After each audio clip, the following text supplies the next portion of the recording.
I'm incredibly sentimental and like nostalgic and like emo. So like the passage of time is extremely upsetting to me, and always has been. But I think that it's all off kilter now because the COVID, and then like turning 40 in COVID, and then like having been in New York, and then like restarting my life a little bit in Toronto. That was like 8 years between COVID and moving. So I feel like time makes less sense than ever now. Having a big birthday during COVID was weird too. Definitely. Yeah. Just, like, my birthday was April 2020.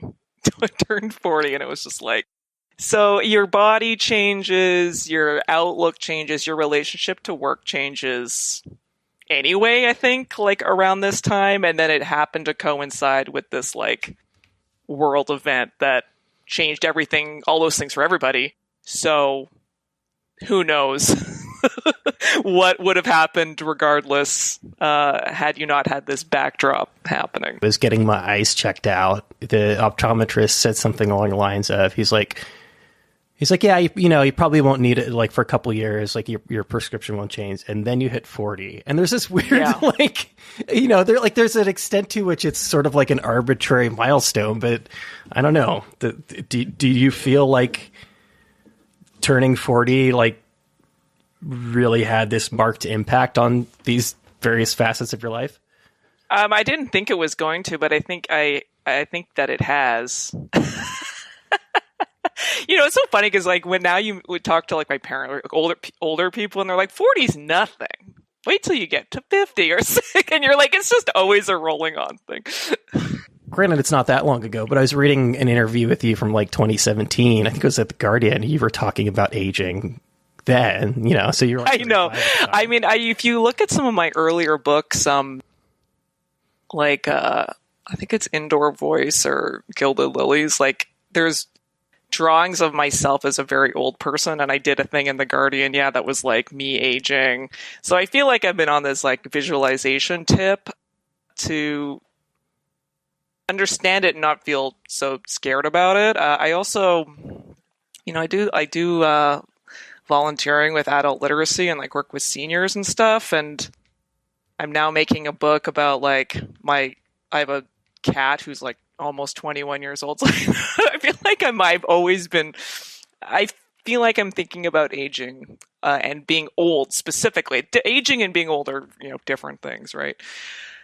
So there's always been like an attempt to understand that, but I don't think now hitting middle age, it's all the cliches make sense, and all the things that old people said that you're just like, that is so boring. I do not care.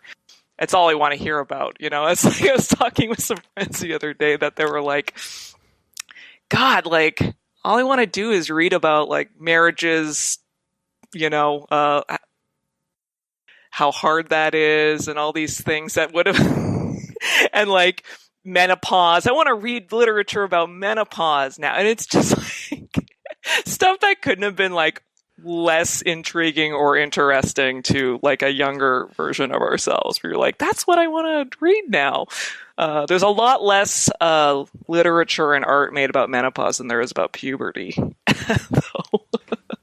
I think this is changing. This is changing as like, the life expectancy has increased over the past century, but also just how people are regarding like getting older and like just, women's health issues in general. But I think traditionally like puberty was regarded as an exciting thing and the beginning of something, and menopause was regarded as the end of something. Mm-hmm. So it's something people didn't want to talk about probably. Yeah, for sure. For sure. I think that could change. I think that will be like a thing that is being explored now, because I know a lot of, just anecdotally, my artist friends are starting to think that and make art about middle age and all that stuff. So that's cool. I was reading Julie Wertz's latest book, and there's this, I don't know if you've read it yet, but there's a moment in there where she's talking about, I think going back to, I think it was like SPX, and somebody like talked about her being like, she meets this like young kid and they say something like, oh, you know, like you're an elder statesman or whatever. And she got super excited about it. And I was like, oh, that's really nice. You know, like that's a good reaction. That's not, I don't have that. It's a good instinct to have, though, is to be sort of excited about being regarded as somebody who's like been around for a while and has something to teach you. Yeah, for sure. It's funny. Yeah. I mean, I guess I have to accept that, but it's also like, I feel like I have so much more to do. Things that I want to do. You're not dying soon. Like I don't know anything that you don't know about it. You know? No. It's just weird to hear that, because you're like, I feel like I'm like, aren't I kind of at the beginning as well? But you're not. But you are also aware that, you know, these books take so long to make, and you only have how much more working life in you. There's a limit, right? You do have to maybe choose when to make books and jump into those books you've been wanting to make, because it's like, you know, if all of them take 5 years to do, it adds up. You know, like I had Bill Griffith on the show. I'm like, okay, like he's in his 70s. Like, yeah, like that's a fair conversation to have. But like Adrian Tomita isn't that old, and he was like very much just quantifying the like remaining years of his life and the number of books, you know. So it's something that cartoonists, I don't speak to as many novelists, but novelists are probably the same, start thinking about it like a pretty early age, it seems like. Yeah, I mean, it's also, there's such an expenditure of energy that you're just like, well, I even have that level of energy to be able to run this gauntlet over and over again. And do I want to? I mean, it's kind of hard. It's getting harder and harder to be an artist. We're commercial artist working now. So you mean like from a financial standpoint, or? Yeah, financial, and a lot of the industry is changing very quickly, and the economics of it are, I mean, they've always changed, though. I mean, I graduated right after 9/11, and you know, it's always been in flux. So you've always had to adapt and to the changing publishing environment and all this stuff. But at some point, you're like, I'm tired. do I have to learn TikTok now? So. That's a little bit comes into the energy too. It's not just to make the book to be like, but to also like exist within the industry and environment. I wonder how much of like the nature of your response to that specific question is based on sort of the process you are in the cycle of making a book. Now, obviously, like roaming has been finished for, I assume, a long time at this point, and you toured on it it was like a long tour. You were talking about it for a couple months, and then there's that sort of like, you know, I don't want to be glib about it, but you know, people call it like postpartum depression, you know, like, but just that idea of like, am I sounding no, and no, I mean a little bit, but like I get it, but I'm also wondering if it's like if you're from that standpoint, how your relationship changes to a piece of work, like when you're in the middle of it, you know. Is it more energizing than when it's kind of finished and you're kind of feel like you're done talking about 100%. It? I mean, I get really depressed. I mean, making a thing is not totally enjoyable anyway. I mean, it's up and down, and it's like you get little moments of grace that then like buoy you through the slog of it. But whenever I finish a book, I get extremely depressed. Just because like the thing isn't like alive anymore. You know what I mean? Like you can't make it better. You only half accomplished the things you wanted to accomplish. You fixate on the weak parts and not the strong parts. Like, and that when you declare it finished, those things are just all frozen in time, and they're sort of evidence of your like failures or like weaknesses is just there. And so like all my books, I feel like I soften my attitude towards them as like time goes on and I'm like further away from them. But yeah, no, for sure. Like I I'm definitely a person that prefers to be like in the process, even though again I just said it's difficult. That's where I'm most comfortable, and I'm not within in progress with any book right now. So it makes me, it's just too much time to think. Perhaps. You may not feel this way. People have told me this too. It's hard to like understand this about yourself, but like from where I sit looking at you and your career, you seem like a very prolific person, and you seem like somebody who like has one or two or more projects going on at any given time. Sometimes, not recently. I feel like, when I was for the first, like 10 plus years, always juggling a million things, partially because you're establishing yourself and you're younger, and it was like before you're in a creative community, before people had kids, and you can work a day job and then like you still can like just work on something till midnight and it's fine. Well, just that energy is really different, right? And you're all, especially in New York, that was what was great about being there, was the frisson and like the energy just buoys each other up, right? And so that was a very productive time. Now I think that I do more like things one at a time, and I'll have a little things lined up to butt up against one another, but I do now do one book at a time, which like is good and bad. Like I think that it feels so luxurious to be able to, I mean, I'm still always doing other things on the background, but not to the same volume, but it feels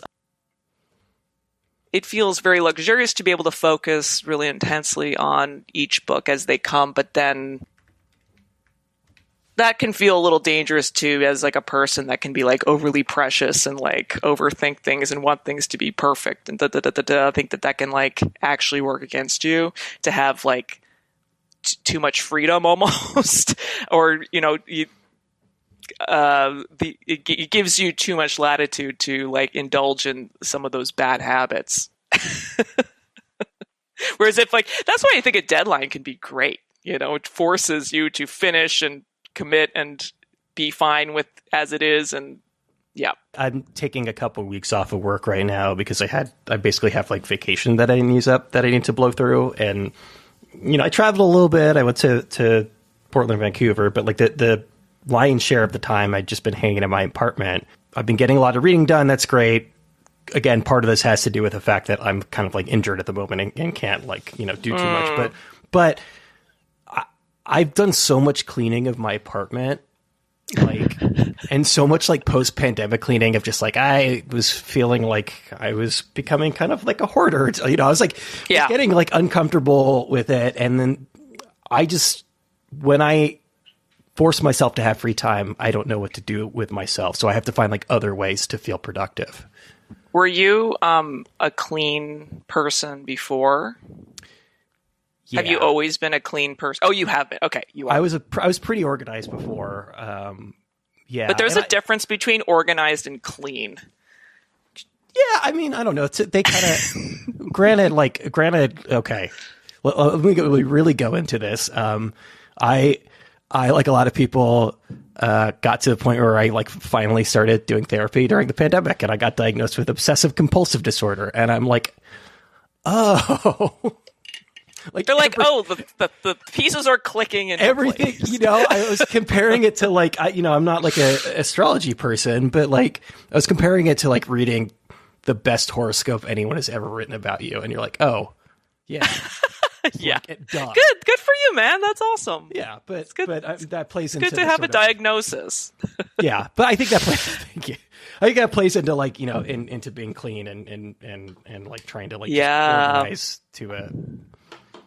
I have so many issues with being clean because my mom is really clean, not like, just very tidy, really wants everything tidy and clean, and wants the like vacuum strokes to be overlapping like in the right way. You know what I mean? Like people are with their lawns, she is with the carpet. Oh, she's like that with the lawn too. And so like, so I was always like, you know, you're, you know, accused of being a little slob. I've never been really clean. And I feel like it's like you're kind of always kind of a sloppy person and like not dirty, but not neat, you know, and like kind of felt this pressure from like the mother figure that you're like not clean and you're dirty and like it's in your like dirty and like messy and it's like you're a slob. And so, you're like Pigpen with the, yeah. Good for your immune system, you know, but then it's like, it's like part of my identity almost now is like in like oppositional, you know, like so much of your identity comes up from like oppositional forces. I've always like had these hang-ups about cleanliness and neatness and tidiness. And now like, I do feel maybe this is getting off like there is actually a pleasure to cleaning and there is like a pleasure in like existing within cleanliness, but like I've actually like resisted some of that and now I'm like renegotiating my like relationship to cleanliness and like it's okay to like don't you admit that it is nice to be around like a clean apartment and that, you know, that isn't like, and there's a domestic like gender thing in there too, but yeah, so there's no point to my story. I'm just saying that like this is a topic that is very interesting to me. I think that this really speaks to what we were talking about at the beginning, which is, I don't know, for you, maybe cleaning is one of those things that, again, you hit 40 and you're like, people have told me this thing about cleaning and now I'm experiencing it from the other side. Like, maybe Marie Kondo has a point. Yeah, totally. I mean, it is like kind of weird. I don't know, things are cliche for a reason. It's because other people have like, you know, gone through it and made note of it, and you don't understand that until you're at that place yourself. You deal with some young artists too, like in terms of like, you know, teaching or giving talks, but of experiencing that frustration that older people felt with you about like, why isn't any of this getting through? Yeah, but I don't know. Sometimes I think about like the older, it wasn't every teacher, not by any stretch of the imagination, but like sort of like, when I was in school, there was a little bit of a tendency on the teachers to be kind of dismissive or like Debbie Downers, you know, of just like, oh, well, it's all going to shit. And like at this point, it was like the computer is going to replace us all because we all were airbrush artists. And now that computer, that damn Photoshop and like, and this, again, this really is the time that I came up with like stock illustration. That stock illustration is going to just decimate our industry. And you're just like, why are you telling me this? You know? Oh man. You know, you get to that point and you're like, okay, well, I know in my soul that this is the thing that I need to do and the only thing that I'm really good at and that will make me happy. But I also know that I'm going to do everything I can to dissuade other people from following me into this world. Yeah, I don't know. I don't get that like impulse in a way, you know? I try to be a little bit more positive, well, but still being realistic, right? Like to the challenges of being a professional artist. But yeah, it's just so funny. Like in retrospect, I'm like, why were they so like, it's not being mean. It's like being overly, nihilistic or, pessimistic is the word I'm looking for. Yeah. Well, your sister's an artist. Mm-hmm. She's younger? She's 3 years younger. Okay. So that's not a big gap at all, but I assume you had some of these conversations with her as she was exploring this world. Yeah. Well, I mean, she and I are so similar and we get along really well. Like she's my best friend, I would say. And we've always gotten along pretty well. I mean, besides when you're like really young and you have to babysit each other, right? So She was actually much more focused than I was. She had such a strong, my sister's Lauren Tamaki, by the way. She had such a strong aesthetic taste, even as a child. Like, she was really into classical music, and she was really into, like, Mad magazine. She, like, collected Mad Mag, which is extremely sophisticated, I think. Yeah, for, like, kind of, but those are also both ends of the spectrum. No, but they're like, it's cool, you know? And she was very into, like, Archie, and she was very into, like, just like gemstones. Like, she had a very strong, like, aesthetic sense of art, and I was not really like that. And so I feel like she was much more strongly sure of herself that she was going to be an artist and be in culture, because she was an aesthete, whereas I was good at drawing. But why was I good at drawing? Was because I was obsessed with horses, and therefore copied pictures of horses all the time, and, like, rendered photographs. And, like, horses are famously hard to draw. I think actually probably learned pretty good observational skills by trying to draw horses. So, like, I wanted to be a vet, and I really actually hated being told, you're going to be an artist. Well, and I was like, don't tell me. Nobody likes to be told what to do, And so I really resented the fact that, like, I was being pushed by the world, and maybe even, I don't know, like, there was an attraction to it, but I really just didn't think that that was, like, a good thing to follow. So I don't know, in terms, just getting back to the question of, like, my sister, I really didn't have to give her any guidance. I think that some of the problem is that we're naturally good at the same things. We're attracted to a lot of the same things, and she's followed my footsteps. She recently moved back to Toronto from New York, she's literally, which is what I had done. Like, yeah. And I think it's like, but we just kind of have the same. It feels like it feels almost coincidental, because we just are very, very similar, and we're attracted to the same things and kind of have a similar skill set. So, yeah, I don't know. What a talented family, though, right? One thing that surprised me is, like, you and Mariko weren't super close growing up. Yeah, I mean, I grew up in Calgary, right? Which is, like, for some of our listeners, I'll just explain where that is. That is, like, above Montana. It's like it's the prairies, right? And Mariko grew up here in Toronto, and I mean, my parents are from the East, as they call it. They're from Montreal. I should interject that Calgary, like, they have, like, a huge rodeo there, which is the Stampede. Yeah, which should kind of give you an idea.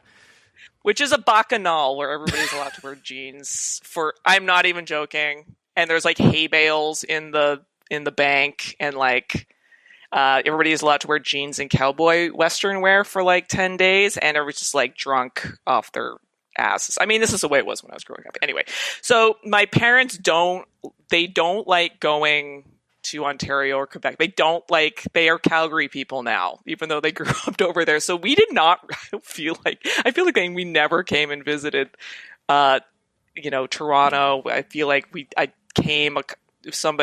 had this joke on tour of, like, if somebody died or got married, which was, like, a couple times, that we would come over, and they did not, people don't give a shit about, like, people in the East don't give a shit about the West, so they never came over there. So we didn't grow up with one another at all. It was more when I came to go to school I went to Queen's University in Kingston, Ontario for my foundation year.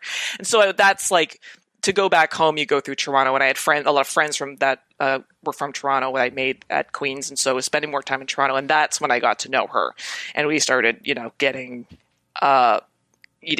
eating dinners and having lunch together and all this stuff. So that was when I really came to know her as an adult, and was really pleasantly surprised. I mean, because she was, like, a working artist, and that was really, I didn't really know anybody like that. And she was involved in all this cool, like, theater activism stuff, and it was very impressive.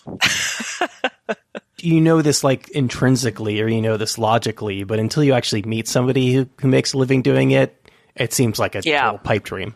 especially coming from our family, right, which is a little like buttoned down. They're all like they're our parents' because our brothers our dads are brothers. So like that generation of our parents, they're all lawyers and tax. They're all in tax. My dad's a tax accountant. Were they first generation? No, our grandfather was born here, and his father, our great grandfather, came when he was like young. Yeah, because I feel like there's always a little bit of that, like the more recent your family immigrated, definitely. The more pressure there is to, I guess, perform. Definitely. I mean, and I think a lot of it has to do with like the incarceration that happened of our family in World War II, where part of that response was pretty aggressive assimilation of just like, well... And you're talking about domestic. You're talking about like in North America. Yeah. And like it's, okay, how do we protect ourselves from this ever happening again? We become professionals and we hardcore assimilate. You know, I have a lot of thoughts on that, but that was that generation, right? So everybody my grandfather became a lawyer, and he was, you know, a very prominent first Japanese Canadian lawyer that reached the bar, whatever, you know, like, and then all those kids went into professional life. And I have an aunt that's very artistic, but she became a lawyer too, right? And so I feel like then the generation below that is allowed to, like, they're from white collar class, right? So that they can pursue more freedom and they have more freedom of choice as to what they want to follow. So, what was the original question? It's like the sacrifice that you're... Within our family, she was like quite unique in that she was a working artist. She had tattoos, and, you know, at that point, that was not that common to have like full sleeve tattoos and stuff. So that she was really like quite unique for our family. And I was like, that's really interesting. And whoa, crazy that's a possibility. So I'm sure that in some way was inspiring to me to that, you know, you don't necessarily, because I was so timid, like being in school, of just like, okay, well, I'm interested in art, but like that's not a viable career path. I need to work in a museum or something. And so I followed that. I didn't really want to do that. And then I was, you know, wanted to, okay, graphic designer, that seems sort of creative. I'll do that. And, you know, but that's a real job, and I'll get a job in a company and things that are adjacent to what you want to do. Yes, I was always looking for that, right? And then I worked in video games when I first graduated, because that was, again, a real job. and then I was freelancing, doing, you know, editorial, and then I eventually could do that full time. But that was working for real clients that were big clients and big corporations, and that there's a security to that or whatever, you know. So I felt like I had to books, okay, but you know, it's so. But you're working in publishing, and that's like a real. So I feel like it's always been like inching towards this artistic lifestyle. And I always really put a asterisk as I'm a commercial artist, but it was very timid. I never ever wanted to jump off the cliff like fully. I think these are like healthy and understandable influences, especially living in a place like Toronto, and even more in a place like New York, where it is like very hard to make a living as an artist, and increasingly so. Definitely. I'm really glad. I'm glad I did that progression. You know, it made it feel safer to me to be sort of incremental about it, because, you know, I need to make a living, right? And I would feel so stressed out if I had sort of jumped off a cliff. It just wasn't me, right? And so that wouldn't have made me feel secure or safe, right? So, and in a way, like, because I always had these really made my money some other way, it allowed me to keep making books as a thing for myself. I considered it personal work, you know, and it was very separate. There was no pressure on me to like make all my money off of books, because I always had another way of making money. And so I think that was really freeing to have that kept clear for myself. You've had a lot of very successful books, but, you know, first glance, there's nothing that strikes me as them being intentionally commercial. Yeah. I mean, it's never not part of my equation, but God, when your name is on something, it changes the equation. I feel like when I was more of like a jobbing illustrator, it was your name is on that too, but it feels like you're putting on all these hats. But like, I think that when you have to stand behind something and it's in a bookstore ostensibly for a long time and your name is on it, like I do still kind of want to reserve. I mean, I reserve the right to sell out at any time, but I do try to keep that. I do try to keep. I just try to be thoughtful about what I do. You know, I'd rather make my money other ways. I keep having this conversation, like especially with like musicians. I end up interviewing a lot of like punk musicians from like this, 70s, 80s, and 90s, just about like, and this is, getting back to like feeling like an old person talking to younger people, but like trying to explain the concept of selling out to somebody who's Gen Z, because it's just not. And I think that's great. I think it's great that it just doesn't really exist in the same way that it did in like the 90s. It doesn't exist in the same way, but I think that it's like, I think that there are still like some unwritten rules. I mean,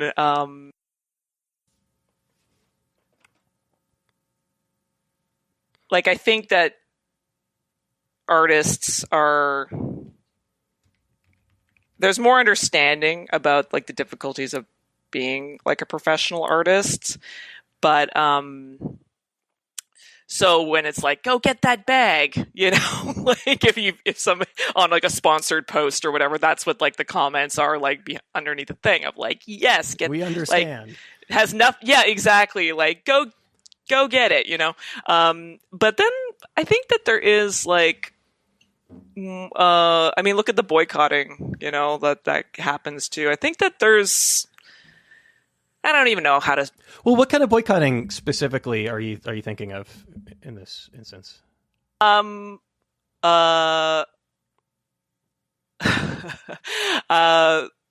example, Beyonce allowing her movie to be played in Israel right now, where it's like a bit of a question of like, okay, like we actually there's more discussion around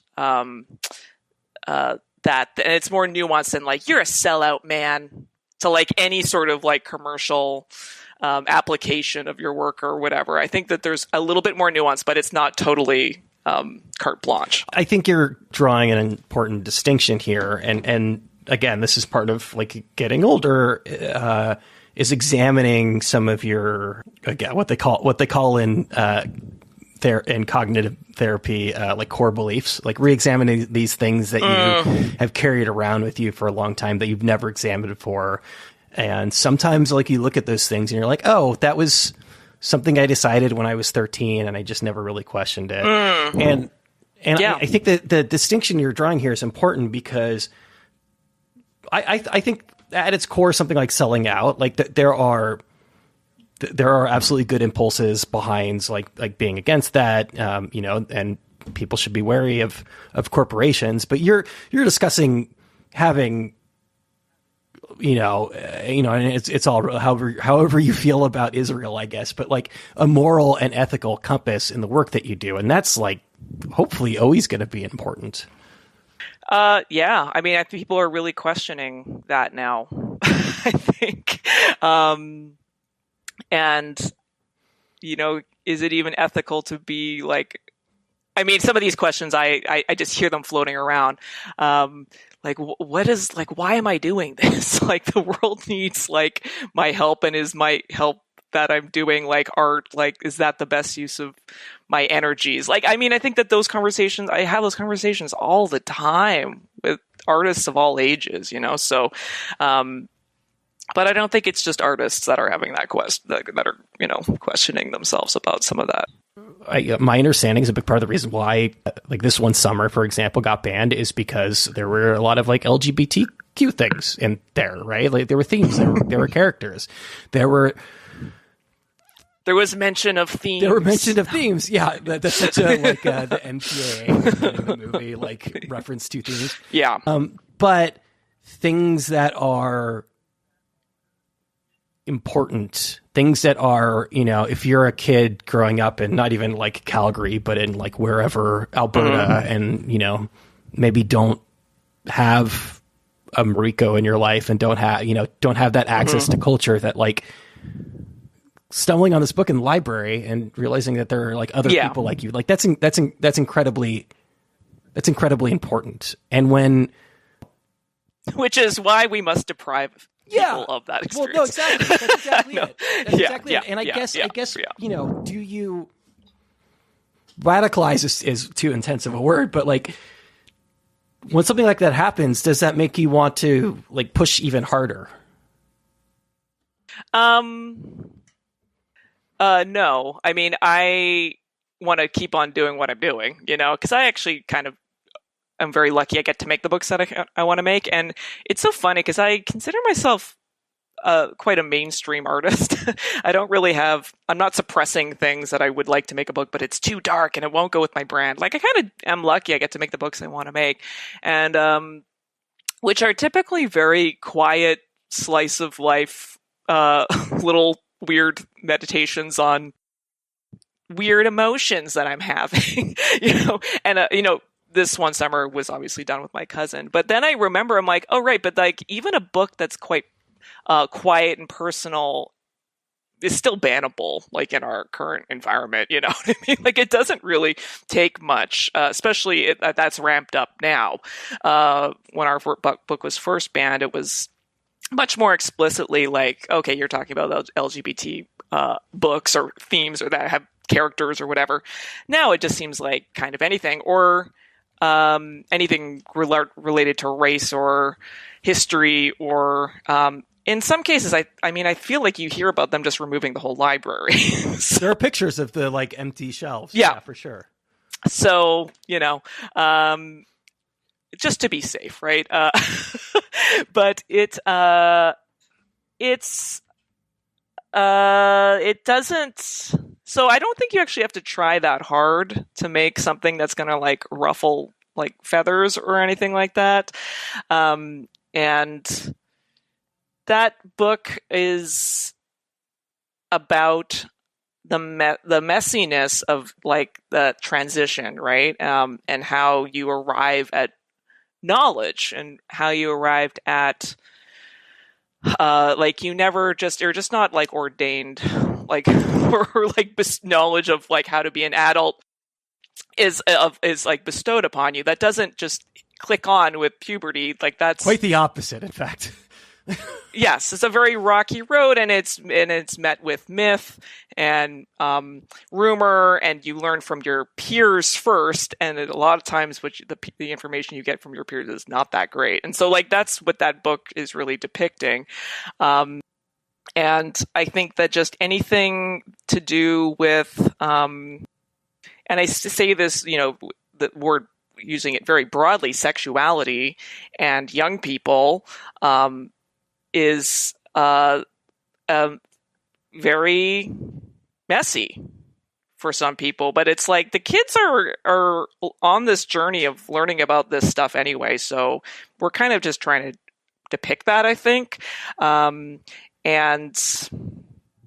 that's, people want to wrap kids in bubble wrap, I guess. Mariko said in one of the joint interviews that the two of you did, and it makes sense, but she basically said she didn't name any names and didn't throw anybody under the bus, but she's like, I'm aware of books that like have way more potentially controversial things in them, but I think that it is just hitting a certain level of popularity means you're that much more subject to scrutiny.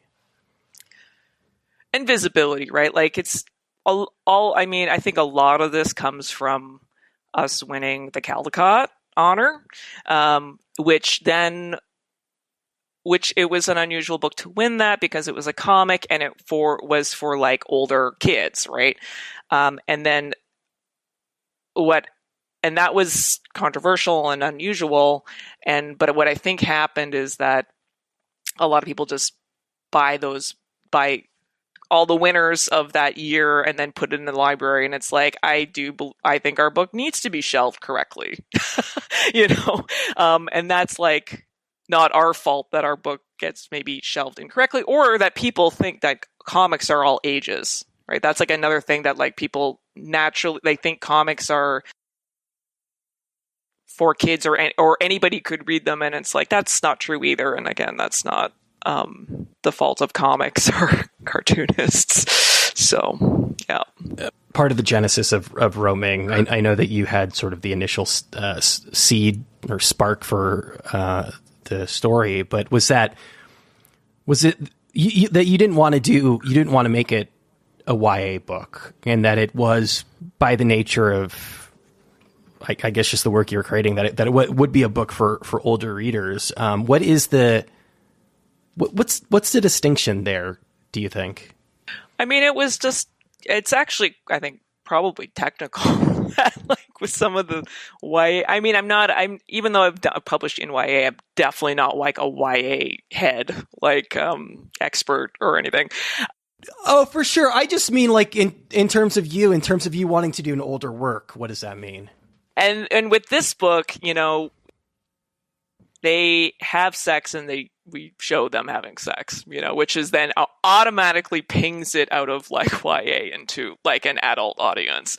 So I feel like just even technically, I mean, I think you probably could have alluded to it and then saved it and then maybe been able to categorize it as YA, but because you like actually show it, it's like it elevates it to like an adult. But they were kind of calling it like new adult, I guess. Like there's all these small slivers of categories that you can't think about that stuff, as like the creator. You do and you don't, and it's something that you're probably hyper conscious of in a way that other people aren't because of what's happened to you on previous books in terms of just sort of like knowing who the audience of the work is going to be. So there is an extent to which perhaps like you feel like you need to make that a conscious decision who you're writing for as far as age groups go. Yeah. So we definitely set out to like not make a YA book, or just actually had the freedom to bust beyond some of those invisible, but like those boundary lines, because the kids, the women in the book are adults.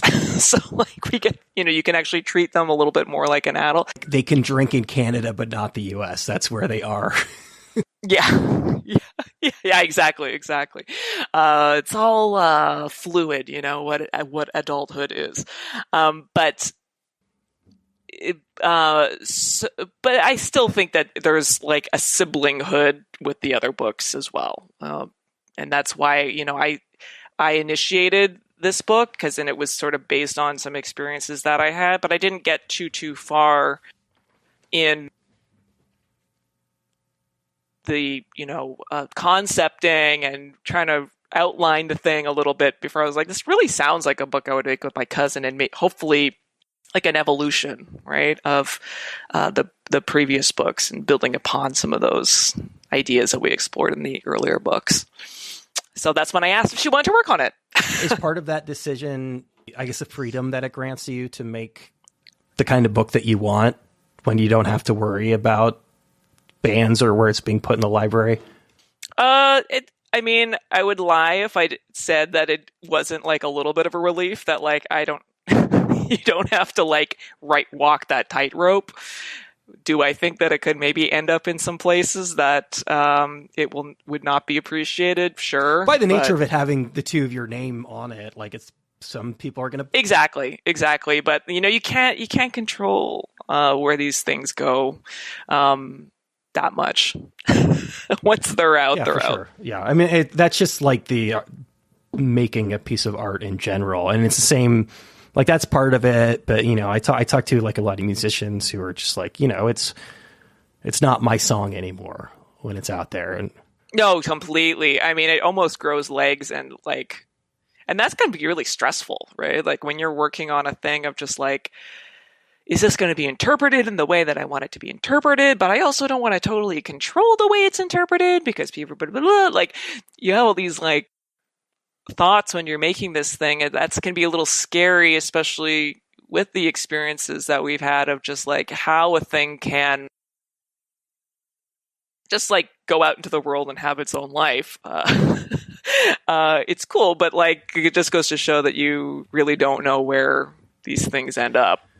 But you have to let that go, or else you wouldn't do anything because it would be too terrifying. I was looking back and like figuring out the last time we talked. So it's like almost 10 years ago. It was 2014. So it was before all this stuff happened, which is part of the reason why I'm very curious to get your New York Comic Con. It must have been New York Comic Con to get your take on, how a lot of this stuff went down. And I'm curious, like, you seem to be entirely, or at least like largely at peace with, I mean, obviously it sucks and it's shitty that you had to deal with it. It's shitty that kids aren't getting access to these books, but you seem to be mostly at peace with it. Like when you were first really made aware of the fact that it was happening, how did that feel? I look back on all these things that have happened, like winning certain awards or this happening, which is a weird flip of it because it's a massive exposure to be banned, right? I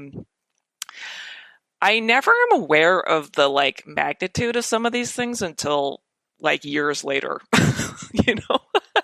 So like that happened, and actually it's almost like you rev up the press cycle again, which is like so weird, that like something that is actually indicative of something so dark and horrifying is yet more fodder for like press and promo, which is what they want you to do, and it sort of like it definitely feels weird to be part of like a bigger, heavy quotations, culture war. And it's really not about books at all. Like you're just sort of like a little bit of a,